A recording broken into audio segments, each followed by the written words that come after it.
Thanks to your VR headset, you have been working out every single day for weeks, but somehow you are not seeing the results you were expecting. And even if you have been meeting your app targets on minutes and calories every day, you are not getting any closer to your goals. In this video, I'm going to tell you exactly why this may be, as well as what you can do to change things around.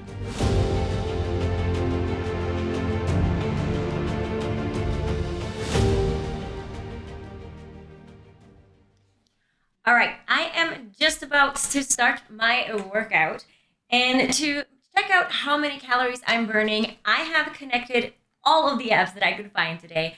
I got my Fitbit on, my Oculus Move is ready to go. I'm also connected to PCVR so I can use the Your Tracker, and I'm jumping into a game that has its own fitness tracker.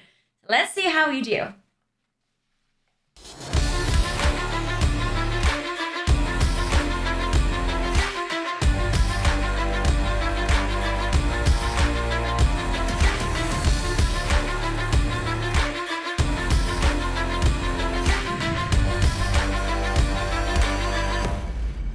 I just finished a 30-minute workout in Xfitness, and according to my Fitbit, I burned 152 calories.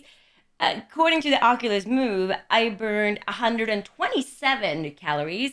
And according to the Your Fitness Tracker, I burned 252 calories, while according to the in-game tracker, I burned 223 calories. And wow, that's a pretty big discrepancy in the numbers. We're definitely going to have to look at this in more detail. But first, I'm going to have a shower.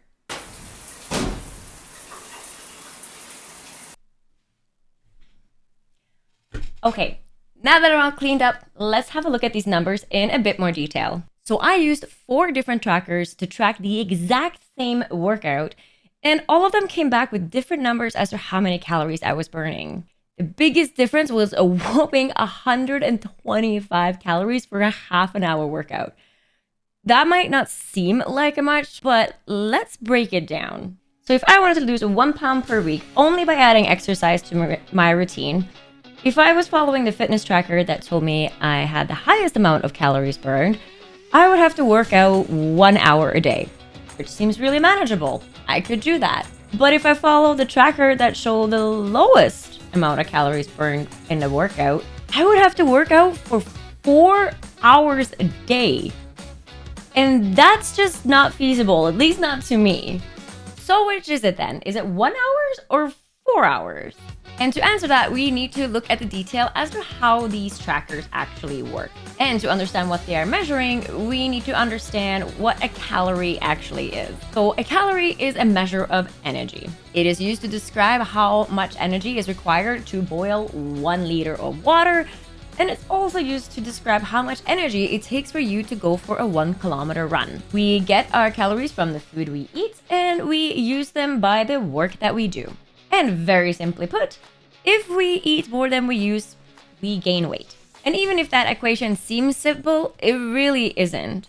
It gets complicated because not every body is the same, and a lot of factors influence how we are burning our calories. Things like age, gender, body composition, genetics, stress, hormonal status, diet, the temperature of where you are working out, general fitness level, and how familiar you are with the activity that you are doing. And consider all of those factors that I just mentioned influencing how you're burning calories.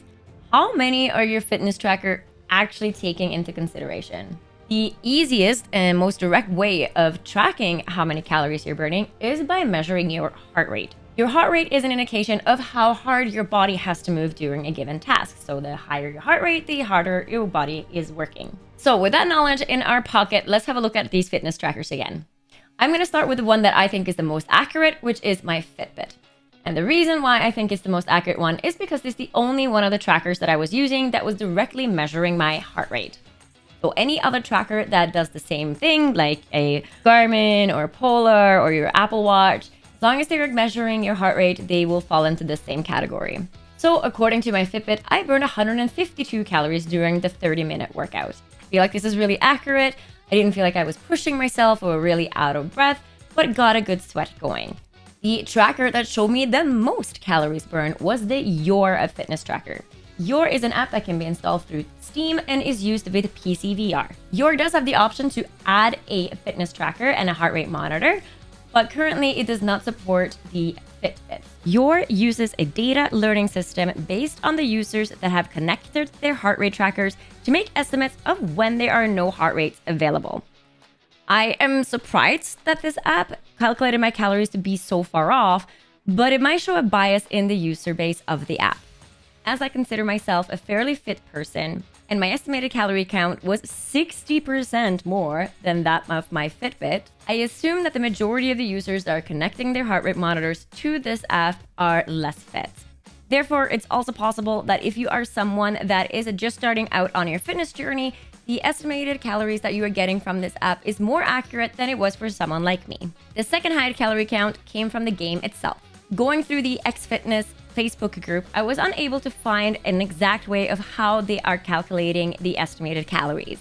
However, I assume that it is based on some kind of user group of people that has been playing their game. It is not uncommon for fitness apps and exercise programs to be exaggerating how many calories are being burned.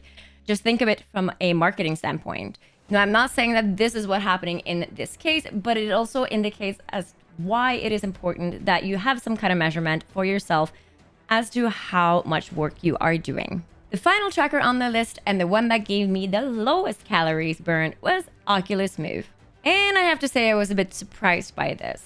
Oculus Move measures your movement minute in addition to your calories burned. And because it measures the movement minutes, it doesn't take into consideration the time you are spending loading up a new track or in the menu, changing between different playlists. So because of this, my Oculus Move tracked 5 minutes less exercise than the other apps. So when I went in and did a calculation to control for this, Oculus Move came out with 152 calories burned for my workout, which is 2 calories less than what my Fitbit said. And that's impressive. Oculus Move takes into more biometrical data than the other apps. It actually takes into consideration your age and sex.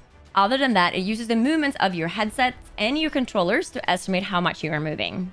I was unable to find the exact method of what they are looking at, but it's easy to assume that they are measuring things like movements up and down, as well as how much you are reaching your arm. Now, these kind of movements are things that really affect your work and heart rate because you're using large muscle groups, and it makes it more work for your body to engage in those movements. So it seems like this app is taking more data into consideration when they are doing the estimated heart rate than what the other indirect trackers were. I would, however, be really curious to see how this matches up with someone that is a little less fit. So if you've had any experience with this using an analog tracker next to Oculus Move, I would love to hear in the comments how your experience have been and how accurate you have found it. I hope this review has highlighted to you why it is important to have a look at exactly how much work you are doing and to track your workouts. Do you want to be working out 1 hour a day or 4? And even if you don't have access to a direct heart rate tracker, I hope that this information gives you a better understanding of the tracker that you are using, or even motivates you to start using one. This is still just one part of a very complex puzzle that is fitness and weight loss. And there are still many other factors that can affect whether or not you are hitting your goals. But I'm going to be covering them in videos later on. In the meantime, if you are looking for more ways to optimize your VR workout, I recommend that you check out this video right here.